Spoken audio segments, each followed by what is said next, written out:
Vamos abrir nossas Bíblias no Evangelho segundo João, capítulo 20. Evangelho segundo João, capítulo 20, quarto livro do Novo Testamento, escrito por um dos discípulos de Jesus Cristo, conhecido como o discípulo amado, discípulo João, o apóstolo João.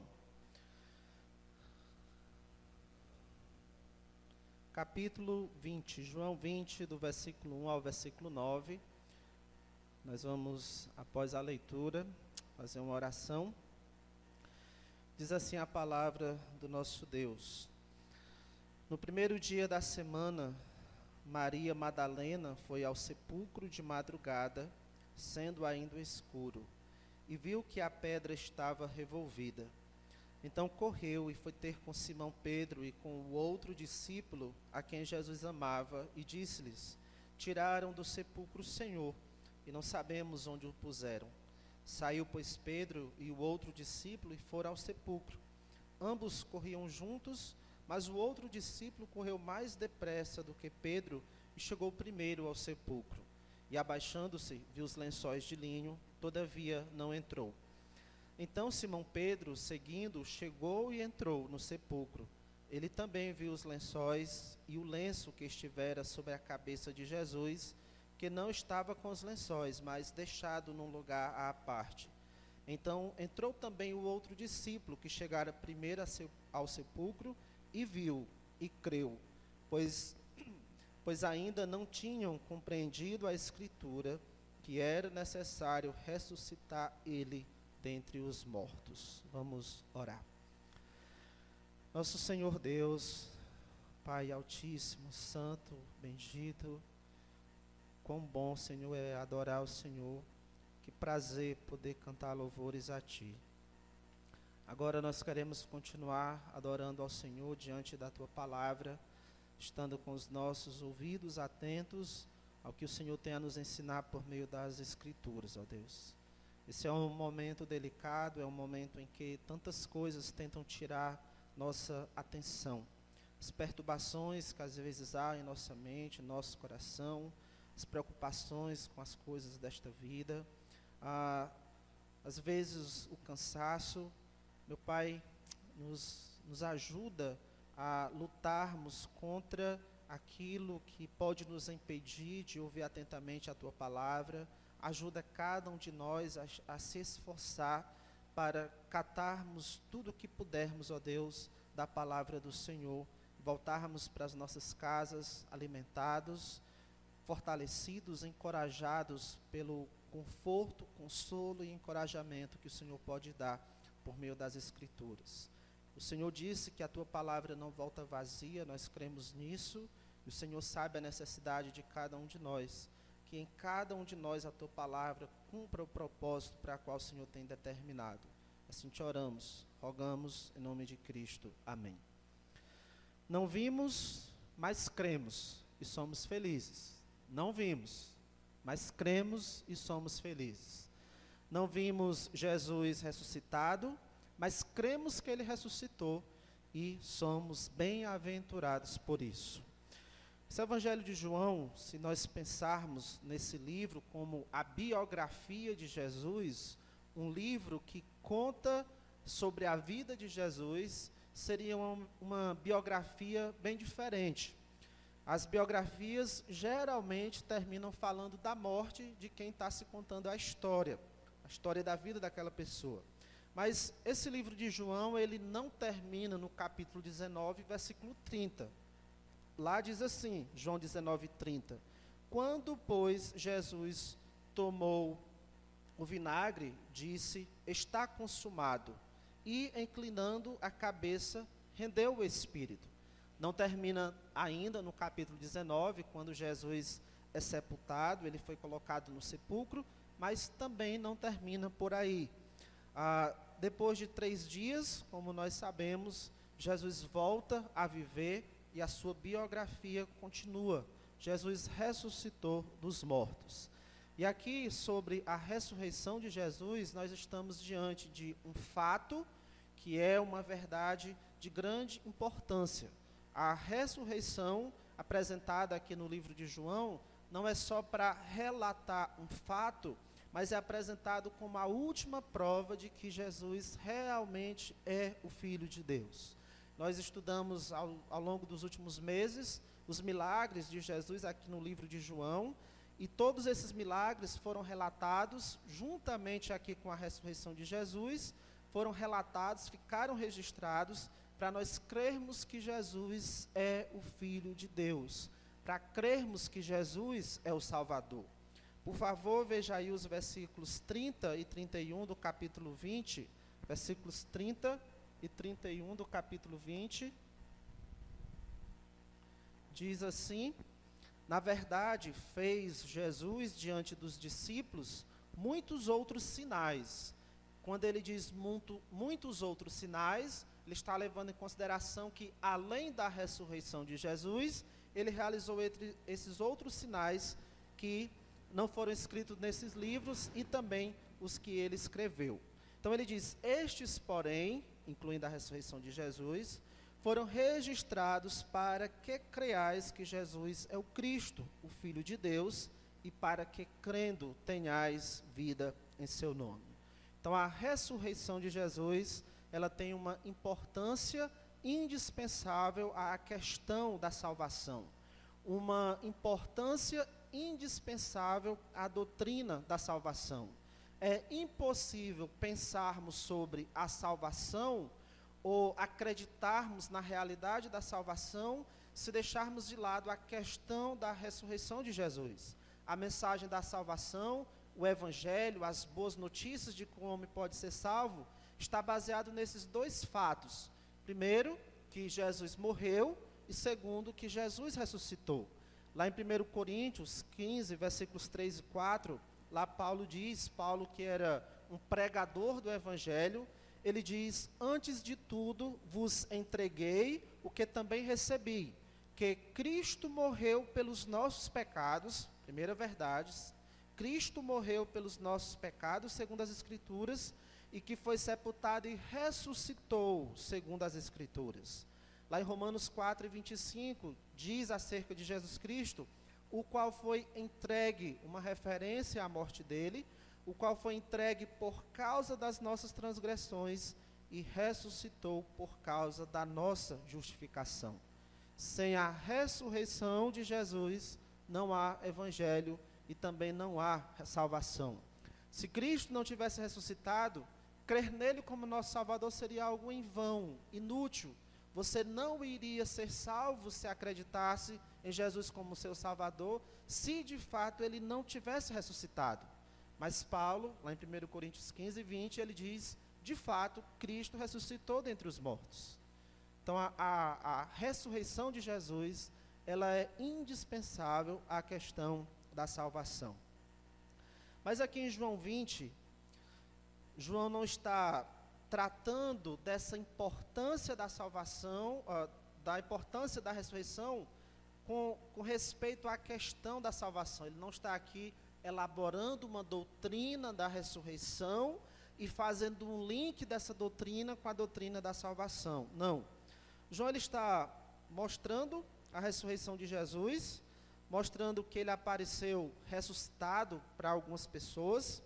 Nós temos em um primeiro momento, do versículo 11 até o versículo 18, que ele apareceu a Maria Madalena, uma de suas discípulas.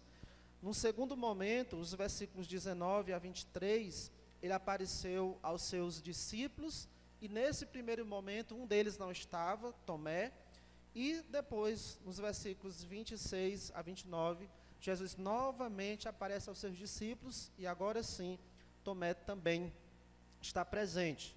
Se nós observarmos cada um desses momentos em que Jesus apareceu, primeiro para Maria Madalena, depois para os discípulos, nós vamos perceber que cada um estava numa certa condição espiritual, numa certa condição emocional, porque Jesus tinha morrido. Eles estavam emocionalmente e espiritualmente abalados, porque o seu Salvador tinha morrido. Então, o capítulo 20 de João nos ajuda a perceber como Jesus Cristo tratou desses dos seus discípulos nessa situação, mas principalmente nos ajuda a perceber que esse estado emocional, esse estado espiritual que esses discípulos se encontravam, tinha tudo a ver com o que eles acreditavam a respeito dessa situação. Qualquer que seja o sentimento deles em relação à morte de Jesus, esse sentimento tinha tudo a ver com o que eles acreditavam a respeito daquela situação. Então, eu quero, irmãos, que a gente observe aqui que João capítulo 20 nos ajuda a entender, eu vou bater nessa tecla várias vezes, a importância de ter uma fé fundamentada nas Escrituras. A importância de ter uma fé fundamentada nas Escrituras. O que há em comum aqui entre esses três momentos, esses três grupos, Maria, os discípulos, e depois quando Jesus se encontra de novo com todos os discípulos, é que nenhum deles acreditava que Jesus, de fato, iria ressuscitar. Eles não estavam levando em consideração que Jesus poderia ressuscitar, embora Jesus tivesse dito isso para eles algumas vezes, antes. Em Mateus 17, versículo 20, por exemplo, versículo 23, lá Jesus diz para eles: o Filho do Homem está para ser entregue nas mãos dos homens, e estes o matarão, mas ao terceiro dia ressuscitará. E agora aqui no capítulo 20, nós estamos diante do túmulo vazio, mas Maria vai lá, ela vê o túmulo vazio, mas ela deduz que alguém roubou o corpo de Jesus. Versículo 2. Versículo 1 informa que ela foi lá, e ela viu que a pedra estava revolvida. Então, versículo 2. Então correu e foi ter com Simão Pedro e com outro discípulo a quem Jesus amava, e disse-lhes: tiraram do sepulcro o Senhor, e não sabemos onde o puseram. E aí depois Cristo ressuscitado, vai se apresentar a ela, vai conversar com Maria, ela passa a crer que Jesus de fato ressuscitou, e aí ela vai contar para os discípulos que ela viu Jesus. Mas Lucas 24:11 nos diz que quando eles ouviram essas informações, eles pensavam que ela estivesse delirando e não acreditaram nela. Depois, como nós vamos ver, Jesus apareceu para eles. Então eles passam a acreditar que Jesus está vivo. E agora eles vão contar essa notícia para um outro discípulo que não estava lá no momento, Tomé. E aí como é que Tomé reage? No versículo 25 ele vai dizer: se eu não ver, de modo nenhum acreditarei. O fato é que todos eles só acreditaram depois que viram que Jesus realmente tinha ressuscitado. Versículo 18. Então saiu Maria Madalena, depois que ela se encontrou com Jesus, anunciando aos discípulos: vi o Senhor. No versículo 25, depois que os discípulos se encontraram também com o Senhor, disseram-lhe então os outros discípulos, no caso a Tomé: vimos o Senhor. E Tomé não acreditou. Depois Jesus aparece para ele, e aí enfim ele acredita, e Jesus disse para ele no versículo 29, disse-lhe Jesus: porque me viste, creste? Mas o que é que Jesus continua dizendo no versículo 29? Bem-aventurados os que não viram e creram. Bem-aventurados, felizes os que não viram e creram.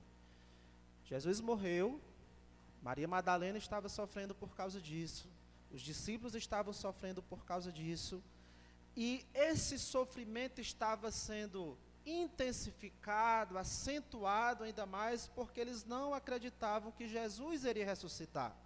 Talvez, se eles acreditassem que Jesus iria ressuscitar, isso não fosse poupá-los de sofrimento, mas com certeza iria amenizar o sofrimento. Aqui está a razão porque eles não acreditavam. Versículo 9 diz: pois ainda não tinham compreendido a Escritura. Isso aqui é um versículo que nos ajuda a entender o restante do capítulo da ação, reação e emoção que envolve os discípulos. É isso aqui. Eles ainda não tinham compreendido a Escritura.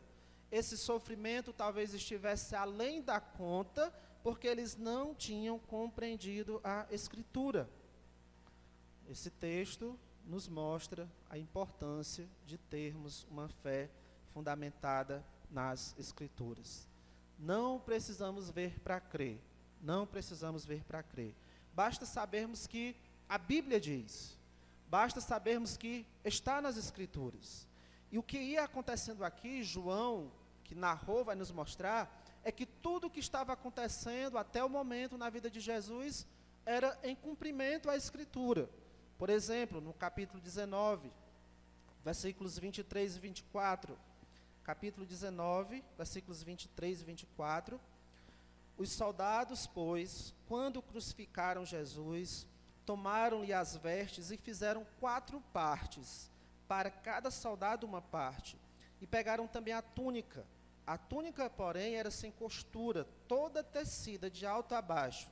Disseram, pois, uns aos outros: não a rasguemos, mas lancemos sorte sobre ela, para ver a quem caberá. Para se cumprir a Escritura, repartiram entre si as minhas vestes, e sobre a minha túnica lançaram sortes. Esse detalhe que aconteceu ali com a veste de Jesus, era para se cumprir a Escritura. Versículo 28. Depois, vendo Jesus, aqui no momento que ele está na cruz, vendo Jesus que tudo estava consumado, para se cumprir a Escritura, disse: tenho sede.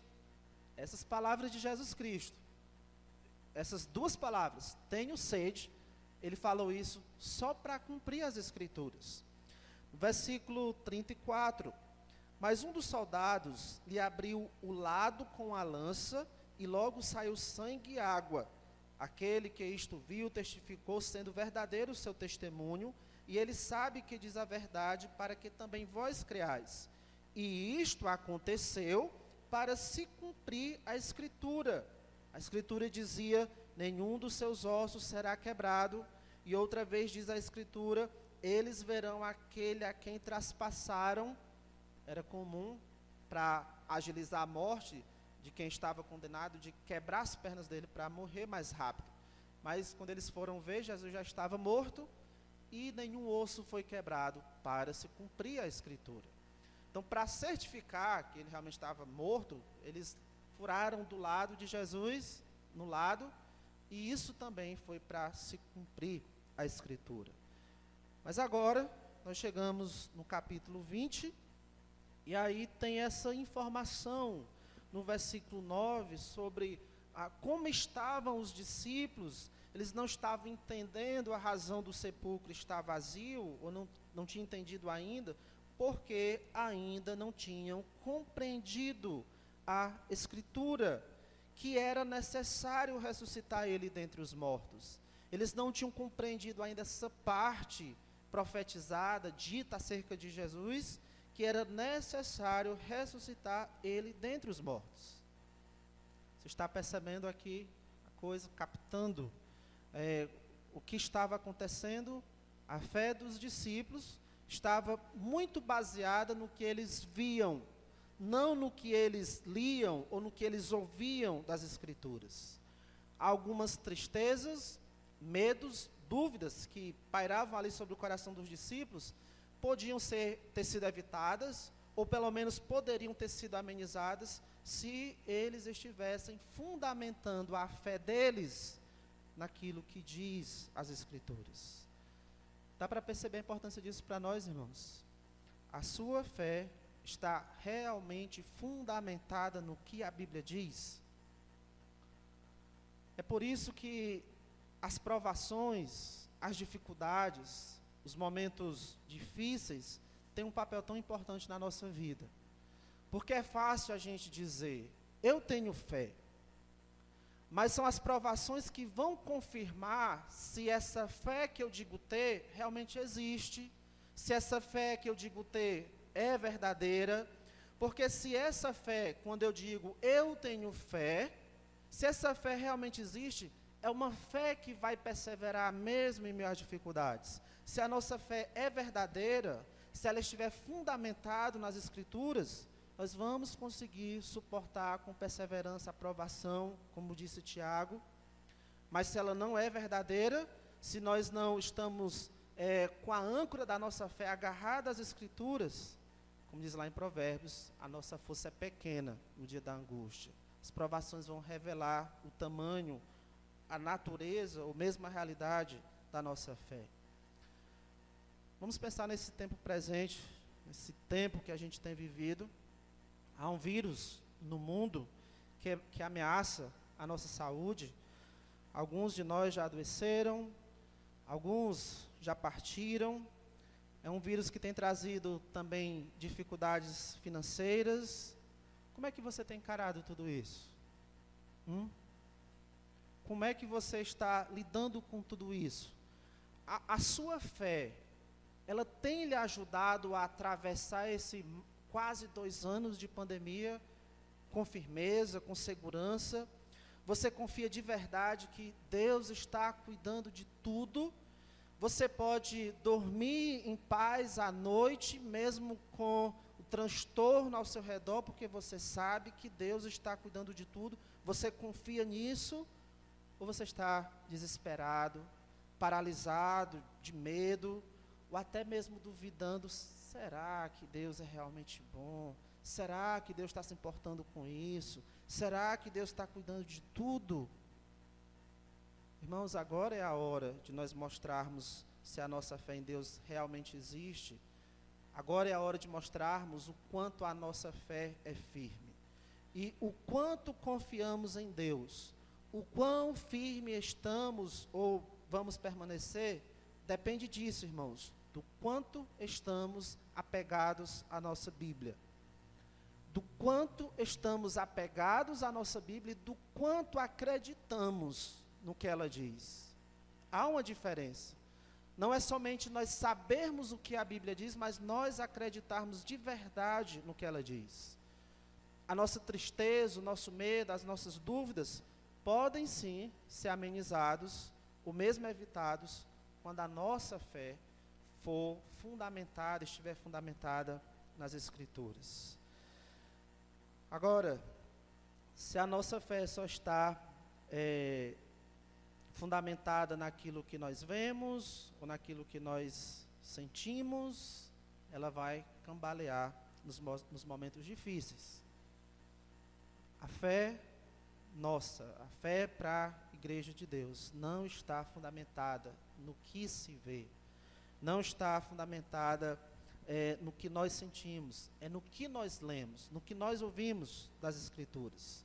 Nós não vimos Jesus transformar água em vinho, vimos?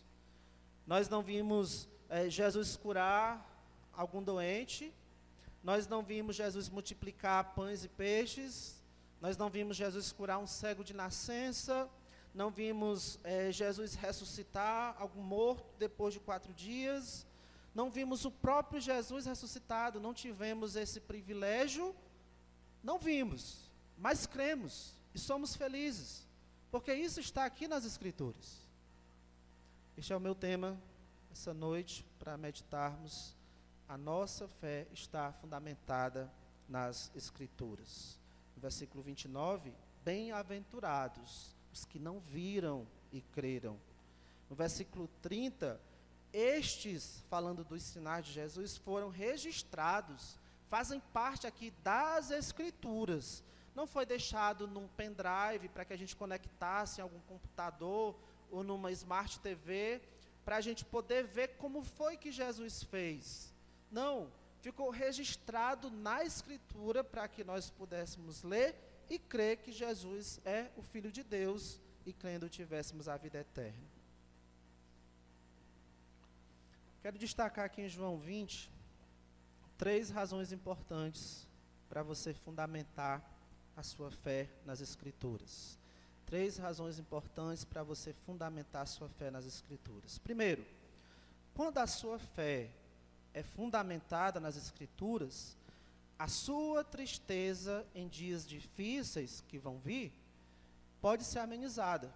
Quando a sua fé é fundamentada nas Escrituras, a sua tristeza em dias difíceis pode ser amenizada. Aqui em João nós encontramos Maria Madalena, de luto, e é normal que uma pessoa de luto, porque está triste, chore. Versículo 20, versículo 11. Maria, entretanto, permanecia junto à entrada do túmulo, chorando. Além de ela estar triste porque o seu mestre Jesus tinha sido morto, tinha outra coisa que agravava ainda mais essa tristeza, é que ela suspeitava que alguém roubou o corpo de Jesus, como nós já lemos no versículo 2. Então, é normal, é natural a tristeza quando se perde alguém muito querido, como a gente vê aqui no caso de Maria Madalena.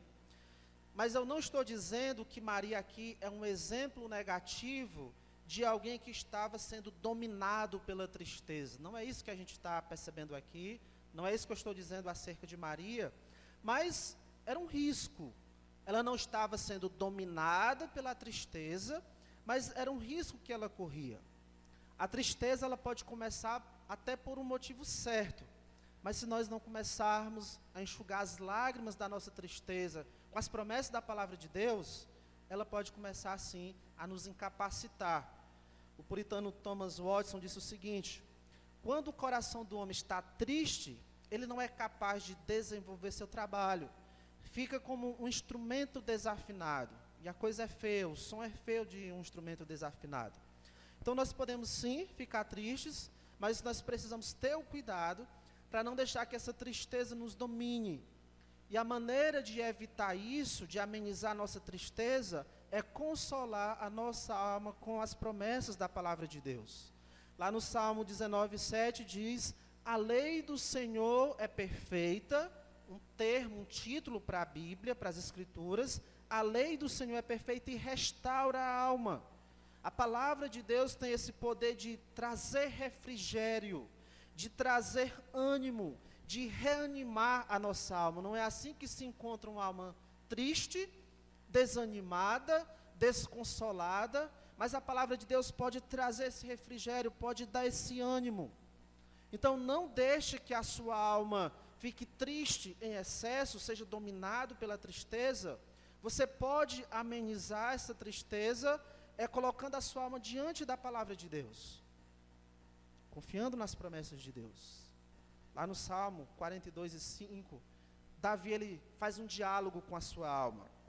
Ele questiona ela: por que estás abatido, ó minha alma? Por que te perturbas dentro de mim? Espera em Deus, pois ainda o louvarei, a Ele, meu auxílio e Deus meu. Irmão, se você está triste, é a palavra de Deus que pode regular essa tristeza, para que ela não passe do limite e comece a lhe sufocar. É a palavra de Deus que pode regular essa tristeza, para depois começar a diminuí-la e transformar essa tristeza em alegria. Lá no Salmo 119:50, também o salmista Davi, e esse homem sabe o que é passar por tristeza, ele diz: o que me consola na minha angústia é isso, que a tua palavra me vivifica. O que me consola, o que me dá conforto na minha angústia é isso, que a tua palavra me vivifica. Se alguma vez fez esse tipo de oração para Deus: Senhor, eu estava muito triste, mas a tua palavra me vivificou, a tua palavra me deu ânimo, a tua palavra me deu alegria. Voltando aqui para Maria, como eu disse, eu não estou acusando ela de tristeza excessiva, mas talvez ela iria caminhar para isso, porque ela não estava descansando o seu coração na promessa de que Jesus iria ressuscitar. O que é dito lá no versículo 9, vale para ela também, pois ainda não tinha compreendido a Escritura. Enfim, ela viu Jesus, ela conversa com Jesus. E não tenho dúvidas de que depois disso ela estava confortada, alegre, que a sua tristeza tinha já acabado. Versículo 14. Tendo dito isso, ela conversando com um anjo que tinha aparecido dentro do túmulo, tendo dito isso, voltou-se para trás e viu Jesus em pé, mas não reconheceu que era Jesus. Perguntou-lhe Jesus: mulher, por que choras? A quem procuras? Ela, supondo ser ele o jardineiro, respondeu: Senhor, se tu o tiraste, diz-me onde o puseste, e eu o levarei. Disse-lhe Jesus, Maria. Ela voltando-se, lhe disse em hebraico, ela reconheceu a voz, reconheceu a maneira como Jesus falou com ela. Então ela disse, Raboni, que quer dizer mestre. Recomendou-lhe Jesus, não me detenhas, e aí Jesus continua a conversa com ela. Sim, agora, com certeza ela está alegre. Mas o que eu quero destacar aqui é que Maria já podia estar sendo confortada. Maria já podia ter, antes daqui, já sua tristeza amenizada, se ela estivesse fundamentando a sua fé nas Escrituras. Isso vale para nós também, irmãos. A sua tristeza pode ser amenizada quando a sua fé é fundamentada naquilo que a palavra de Deus diz, quando você descansa nas promessas de Deus. Eu ouvi recente de um casal, o homem crente e a mulher descrente. Eles perderam um filho, o filho era crente, e claro que os dois estavam tristes, mas era possível ver com muita clareza quem estava mais consolado naquela situação e quem parecia desolado na situação.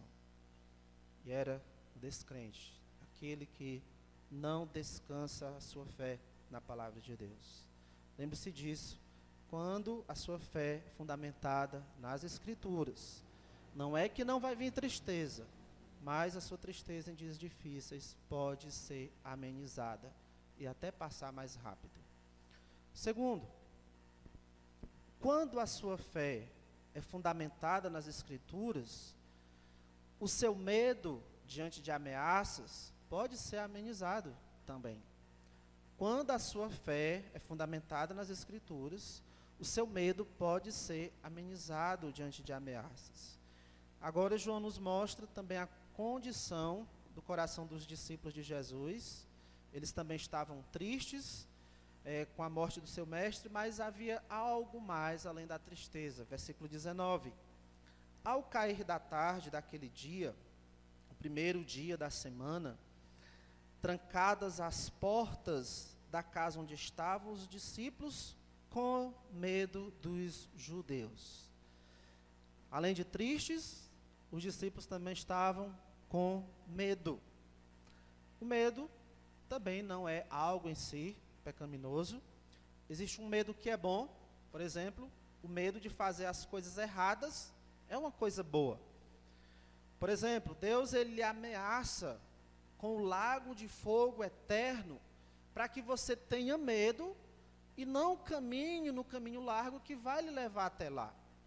Deus ele faz várias ameaças de punições para que você tema e queira um caminho diferente.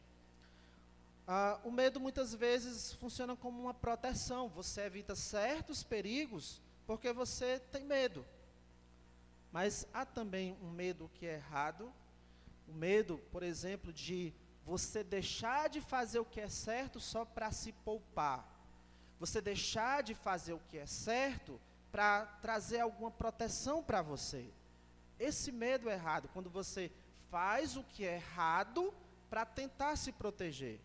Esse medo está ali errado porque faz você agir de forma errada. Por exemplo, foi por medo que os discípulos de Jesus fugiram quando ele foi preso. Foi por medo que Pedro, que antes disse, Senhor, de modo nenhum te negarei, todos podem até te negar, mas eu não. Mas quando a coisa apertou, ele teve tanto medo que 3 vezes negou Jesus. Veja o poder que tem o medo.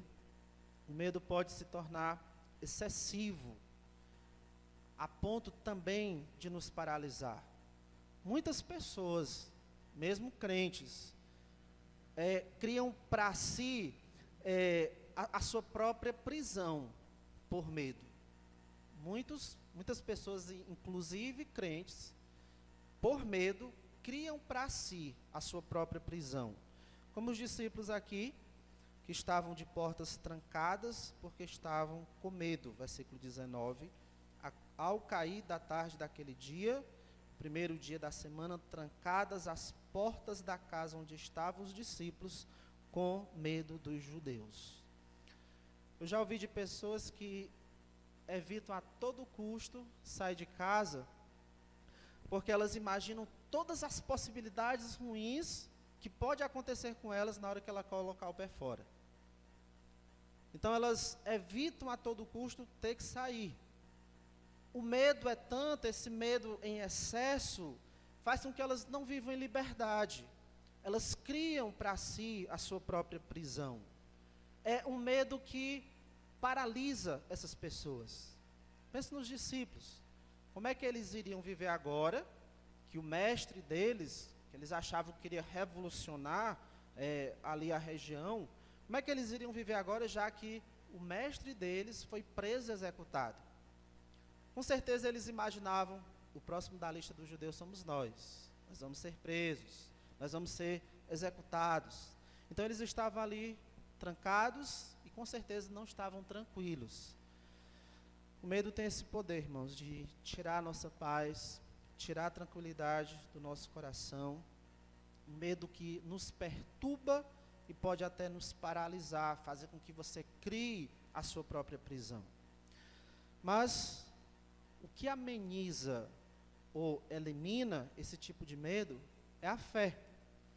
O que traz paz ao nosso coração diante de ameaças é a fé. Depois que os discípulos viram Jesus, aqui entre o versículo 19 e 23, Jesus vai aparecer para eles. E aí depois que eles viram que Jesus tinha ressuscitado, eles creram. A fé deles foi fortalecida. E aí porque eles creram, se tornaram corajosos. E a gente vai ver lá no livro de Atos que esses homens, sendo corajosos, quando surgiam ameaças, proibindo eles de falar em nome de Jesus, senão eles seriam punidos, mas eles diziam, não podemos deixar de falar das coisas que vimos e ouvimos. Mesmo depois de terem apanhado por causa disso, eles diziam, antes importa obedecer a Deus do que aos homens. Se tornaram corajosos por causa da sua fé. Mas esse medo que a gente vê agora, antes, aqui nos discípulos, desde o momento que Jesus foi preso, já poderia ter sido amenizado antes de eles terem visto Jesus, ou mesmo nem existido, se eles tivessem fundamentado a sua fé nas Escrituras. O problema é aquele dito lá no versículo 9. Ainda não tinham compreendido a Escritura, que era necessário ele ressuscitar ele dentre os mortos. Se eles tivessem entendido as Escrituras, eles não estariam aqui com medo, trancafiados, com medo de serem presos ou mortos. Com certeza iriam se proteger, mas não estariam aqui paralisados, eles não estariam com o coração perturbado. A nossa fé, irmãos, não muda a situação. A nossa fé não evita que os problemas venham. A nossa fé não evita as adversidades, as dificuldades, as ameaças, mas a fé, ela muda como nós vamos encarar essas situações. A fé muda como nós vamos encarar essas ameaças. Se com tranquilidade ou perturbados. Se com coragem ou como prisioneiros do medo. O remédio que previne esse medo excessivo é a fé. Antes de Jesus ser preso, um pouco antes, no capítulo 14, versículo 1, Jesus disse isso para eles. Não se turbe o vosso coração. Não se perturbe o vosso coração. Qual é o remédio? Qual é o antídoto? Jesus disse, credes em Deus, crede também em mim. O remédio que dá tranquilidade, que dá paz ao nosso coração diante de ameaças, é a fé na palavra de Deus. Quando Jesus aparece aqui para os discípulos, depois que ele ressuscitou, quais foram as primeiras palavras de Jesus? Versículo 19. Ao cair da tarde daquele dia, o primeiro dia da semana, trancadas as portas da casa onde estavam os discípulos, com medo dos judeus, veio Jesus, pôs-se no meio e disse-lhes, paz seja convosco. E foi intencional isso porque eles não estavam com paz. Parece que eles ficaram admirados que Jesus apareceu, estava vivo, que talvez eles não prestaram atenção no que Jesus disse. Então Jesus de novo diz, versículo 20, e dizendo isto, lhes mostrou as mãos e o lado. Alegraram-se, portanto, os discípulos ao verem o Senhor. Disse-lhes, pois, Jesus outra vez, paz seja convosco. Versículo 20, alegraram-se, portanto, os discípulos ao verem o Senhor. E o que eu quero que a gente considere aqui eles já poderiam estar desfrutando dessa alegria, eles já poderiam estar experimentando dessa paz, se a fé deles estivesse sendo fundamentado nas Escrituras. O problema é que eles ainda não tinham compreendido a Escritura. Vamos pensar de novo, irmãos, no que nós estamos vivendo. Nós temos um mal invisível por aí. O seu coração está tranquilo? Temos um pequeno vírus por aí que não pode ser visto a olho nu. Nós já sabemos dos males que pode causar. O seu coração está tranquilo? Você deve ser prudente, você deve ser cauteloso, você deve tomar as medidas preventivas, mas o seu coração, ele está tranquilo? Ou você se tornou prisioneiro do seu próprio medo? Ou você vive perturbado? Você, com tudo o que está acontecendo, você confia em Deus? Ou você tem deixado as coisas que você poderia fazer porque está praticamente paralisado? Deixe-me dar um conselho. Em vez de você estar ligado lá nos telejornais, que traz mais e mais notícias das desgraças da saúde que está acontecendo, abra sua Bíblia. Veja como Deus é soberano sobre todas as coisas. Veja como Deus continua governando, mesmo que um vírus tenha colocado o mundo de cabeça para baixo. Deus, ele tem controle sobre o coronavírus, não tem? Você acredita nisso, que Deus tem total controle sobre esse vírus?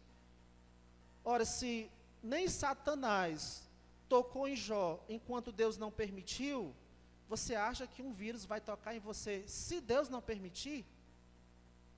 E se Deus quiser que esse vírus toque em você, mesmo que você passe dias e mais dias na barriga de um grande peixe, ainda lá você não vai estar protegido. Meus irmãos, Jesus disse que nenhum pardal cai sem a permissão de Deus, sem o consentimento de Deus. Você acha que você vai cair diante de um vírus, se não for da permissão de Deus? Apocalipse 4:11 diz assim: Tu és digno, Senhor e Deus nosso, de receber a glória, a honra e o poder, porque todas as coisas tu criaste, sim, por causa da tua vontade vieram a existir e foram criadas. Todas as coisas tu criaste, por causa da tua vontade vieram a existir e foram criadas. O coronavírus veio a existir por causa da vontade de Deus. E é bom nós lembrarmos do que diz lá em Provérbios 16:4. O Senhor fez todas as coisas para determinados fins. O coronavírus existe para algum propósito de Deus. O coronavírus existe para algum propósito de Deus. É como disse um irmão, é o coronavírus de Deus. A nossa vida, a nossa saúde, na verdade, tudo na nossa vida são como as riquezas de Jó. O Senhor deu e o Senhor o tomou. O Senhor nos deu e Ele vai nos tomar quando Ele quiser. Não foi isso que nós lemos no início, lá em Atos 17:25? Ele mesmo é quem a todos dá vida, respiração e tudo mais. Então descanse nisso, você não vai parar de respirar enquanto Deus não quiser. É Ele que lhe dá cada fôlego, cada segundo que você respira, é porque Deus está concedendo essa respiração para você. É Ele que lhe dá a respiração e tudo mais. Você não vai parar de respirar enquanto Deus não quiser. Com os nossos medos, com as nossas preocupações em excesso, nós não vamos aumentar nenhum côvado à nossa vida. Não vamos. Jesus disse isso. Todos os dias que nós temos sobre a terra, cada um deles foi escrito, determinado por Deus. A nossa vida não vai ser encurtada daquilo que Deus determinou, por causa de qualquer coisa. Não vai. É isso que ensina o Salmo 139, versículo 16. Tudo isso, irmãos, para dizer que nós não podemos ser paralisados pelo medo. Se é essa a situação, se você está aprisionado por um medo excessivo, trancado dentro de casa, sim, continue sendo cauteloso, continue sendo responsável, mas se liberte dessa prisão. Liberte seu coração dessa perturbação, liberte seu coração dessa intranquilidade, coloque o seu coração diante da palavra de Deus, deixe que o seu coração seja fortalecido pela luz dessa verdade. Deus é soberano, Deus governa sobre todas as coisas. Deixe o seu coração se tornar corajoso ao ouvir da palavra de Deus. Pai seja convosco. Terceiro e última razão para fundamentarmos a nossa fé nas Escrituras. Quando a sua fé é fundamentada nas Escrituras, a resistência causada pela incredulidade é quebrada. Quando a sua fé é fundamentada nas Escrituras, a resistência causada pela incredulidade é quebrada. João aqui ele nos fala também da condição do coração de Tomé, talvez já bem conhecido, porque se tornou símbolo de incredulidade. Foi ele que ouviu de Jesus, aí no versículo 27, no final, não sejas incrédulo, mas crente. Se tornou símbolo de incredulidade porque fizeram ele um símbolo de incredulidade. Não é que a Bíblia tinha esse propósito de mostrar Tomé como símbolo de incredulidade, não. Se nós formos olhar com atenção, nós vamos ver que essa incredulidade que nós vemos em Tomé não era um problema só dele. Todos os discípulos não acreditavam na ressurreição de Jesus, até que viram. Isso aconteceu com Maria Madalena, isso aconteceu com os outros discípulos. Se Tomé tivesse lá junto com os outros, quando Jesus apareceu a primeira vez, ele teria acreditado também. Mas a gente pode destacar aqui em Tomé o poder que a incredulidade tem. Não estou dizendo que Tomé era um descrente, não estou dizendo que ele não era um discípulo de Jesus Cristo, não é isso. Eu acredito que ele era um crente, acredito que ele era sim um discípulo de Cristo. Existem os incrédulos que não acreditam em Jesus de forma nenhuma. Existem os discípulos de Jesus, mas que ainda guardam no seu coração algum resquício de incredulidade. E essa incredulidade ainda presente, ela precisa ser quebrada, precisa ir sendo removida. A nossa fé ainda precisa de aperfeiçoamento, a nossa fé está num processo de maturidade. Então, a primeira vez que Jesus aparece aqui aos discípulos, foi no mesmo dia que ele ressuscitou. Lá no versículo 1 diz, no primeiro dia da semana, e aí vai se desenrolar a situação. No versículo 19 diz, ao cair da tarde daquele dia, o primeiro dia da semana. Então, tudo aconteceu aqui no primeiro dia que Jesus ressuscitou. Ele apareceu a Maria Madalena, apareceu depois aos discípulos, mas quando ele apareceu aos discípulos, Tomé não estava. Versículo 24, ora, Tomé, um dos 12, chamado Dídimo, não estava com eles quando veio Jesus. Jesus vai aparecer de novo para os discípulos, 8 dias depois, e aí dessa vez Tomé estava, como diz o versículo 26. Passado 8 dias, estavam outra vez ali reunidos os discípulos e Tomé com eles. Pense bem, os discípulos viram Jesus no dia que Jesus ressuscitou. E durante uma semana, eles tinham a oportunidade para dizer para Tomé, vimos o Senhor, como eles disseram, e com certeza eles diziam isso com alegria, eufóricos, radiantes, com confiança, com convicção, eles tinham certeza que Jesus tinha ressuscitado. Mas Tomé, por 8 dias, por uma semana inteira, ele resistiu ao testemunho dos seus colegas. Por 8 dias, ele não acreditou que o que eles disseram fosse verdade. Então, enquanto os discípulos diziam, vimos o Senhor, ele disse, versículo 25, disseram-lhe então os outros discípulos, vimos o Senhor. Mas ele respondeu, se eu não vi nas suas mãos o sinal dos cravos, e ali não puser o dedo, e não puser a mão do seu lado, de modo algum acreditarei. É como se ele tivesse dito assim, basta, pessoal, basta. Parece que os discípulos estavam insistindo, e ele queria dizer um basta, não dá mais, parem de falar, e aí ele estabelece algumas condições para ele poder acreditar que Jesus realmente tinha ressuscitado. Ele não se deixa convencer, mesmo que seja pelos seus amigos mais chegados. Então a primeira condição, ele quer ver, Tomé quer ver. Ele diz aí, mas ele respondeu, versículo 25, se eu não vir nas mãos o sinal dos cravos. Ele não quer só ver, ele quer também tocar. É a segunda condição dele, ele quer sentir.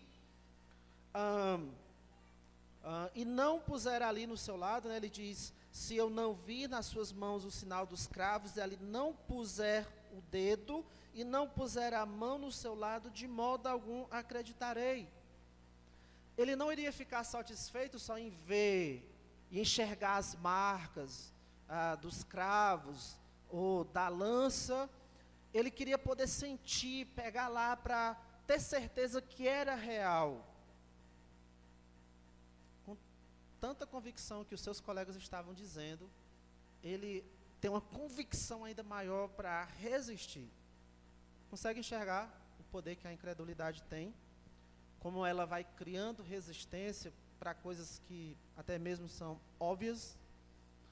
É isso que a incredulidade faz, ela endurece o nosso coração. Ela cria essa resistência para não acreditarmos em algo. Mas o que é que forma essa resistência? O que é que forma essa incredulidade, esse resistir? Deixe-me só citar aqui algumas coisas, eu vou só citar. Uma das coisas que pode criar essa resistência, essa incredulidade, é a falta de conhecimento. Vivenciamos isso, pessoas que, por não conhecer a verdade, elas resistem à verdade. Uma outra coisa é abraçar o conhecimento errado.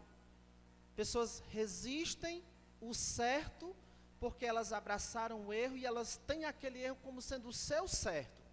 O certo para ela é aquela mensagem, aquele erro que ela abraçou, mas ela não tem como erro, então ela resiste à verdade como se a verdade fosse o erro.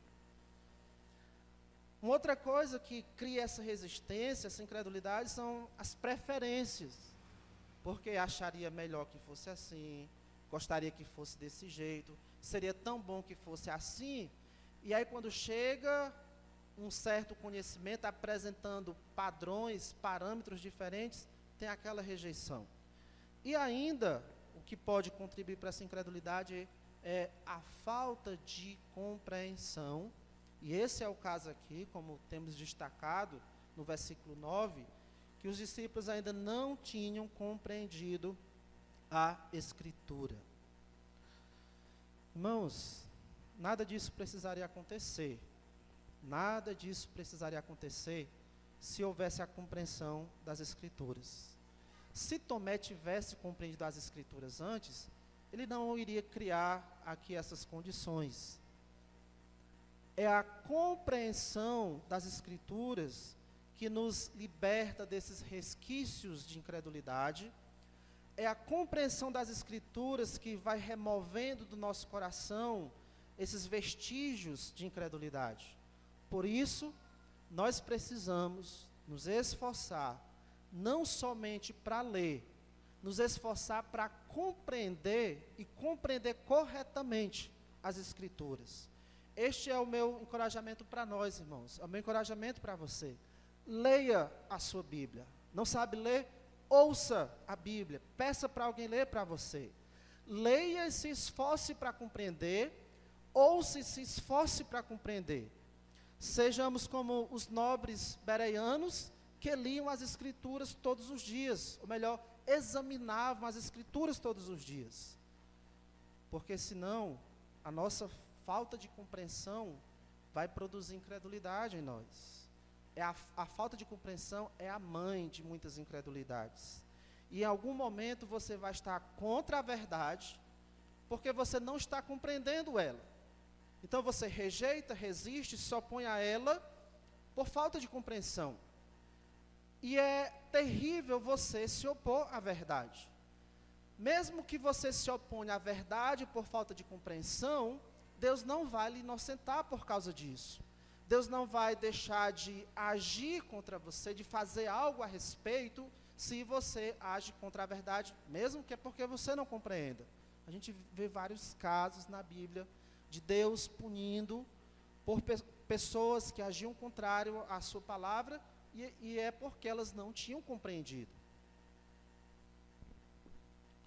É nossa responsabilidade entender a palavra de Deus. Nós temos a mesma obrigação dos reis de Israel. É nossa obrigação termos uma cópia da Bíblia e nela lermos todos os dias da nossa vida. Um dos objetivos disso, aprender a temer o Senhor, aprender a confiar no Senhor. Irmãos, a falta de água endurece o barro. A falta de Bíblia, a falta de Escritura, endurece o nosso coração contra Deus e contra a sua verdade. Tomé e os discípulos se mostravam incrédulos, porque ainda não tinham compreendido a Escritura. Mas Jesus é gracioso, ele apareceu a Tomé, foi gracioso com Tomé.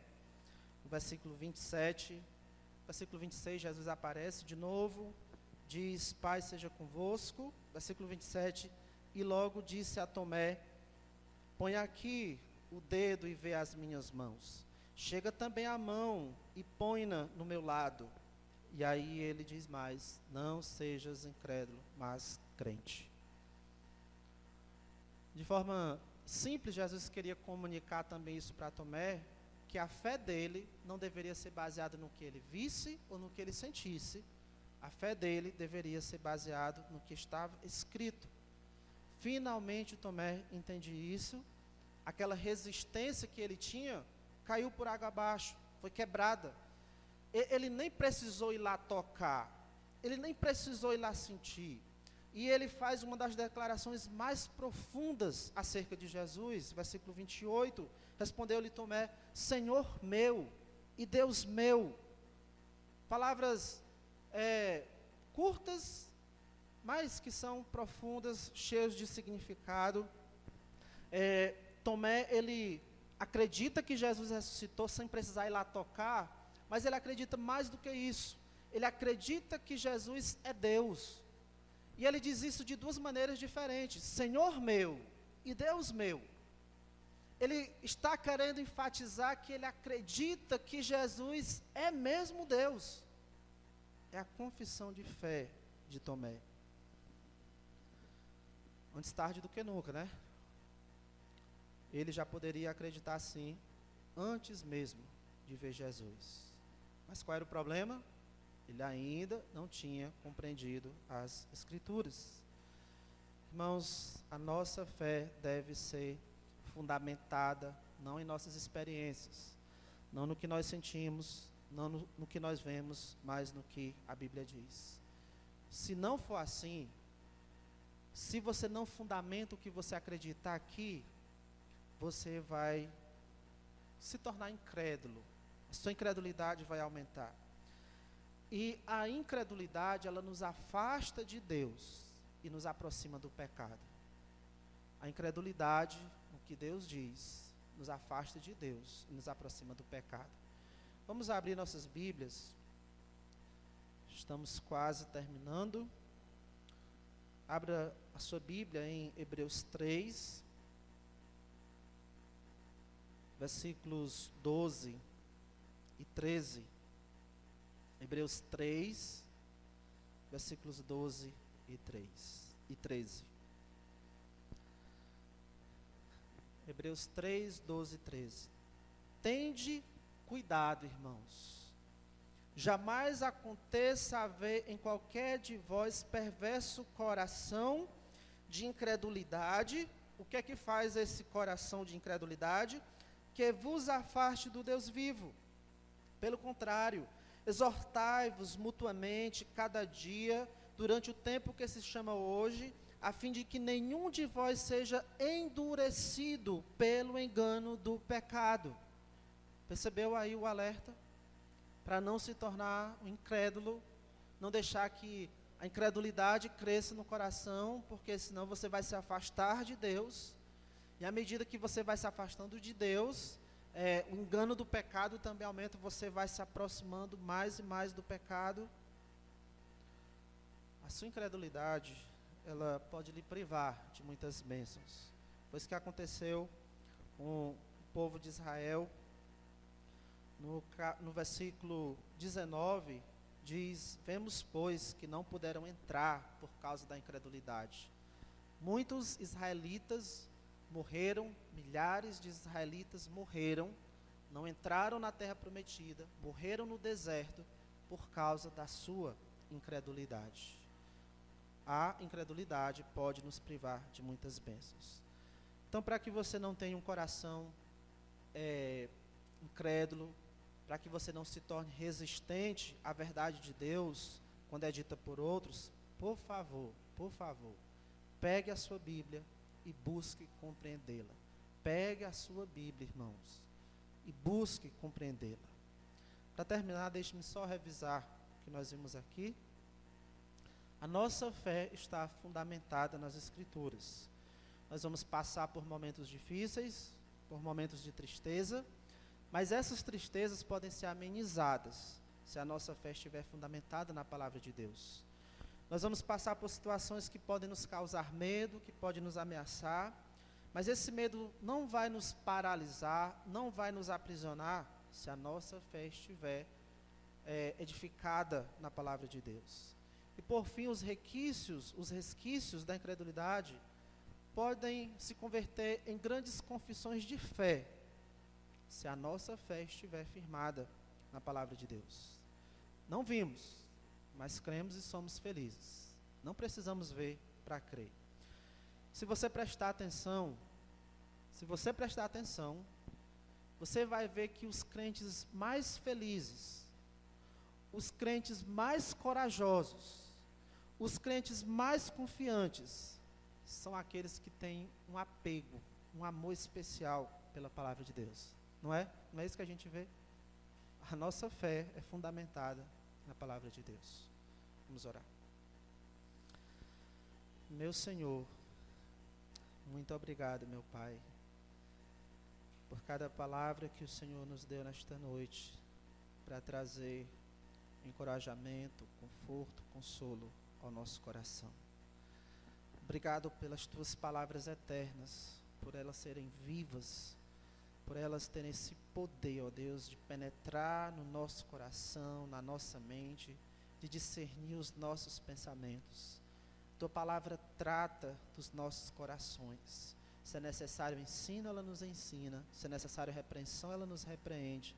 Se é necessário correção, ela corrige. Se é necessária educação, ela educa.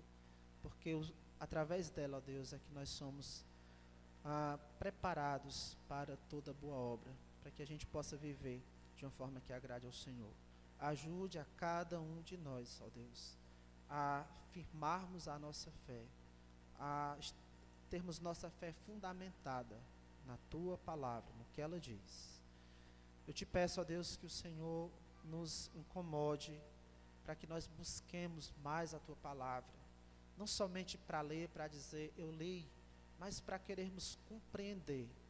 Que a Tua palavra seja como um alimento, ó Deus, em nossas mentes, que nós temos prazer de mastigar e que o gosto é tão bom. E assim nós possamos tanto ser edificados, como ser usados pelo Senhor para edificar uns aos outros. Em nome de Cristo que eu te oro. Amém.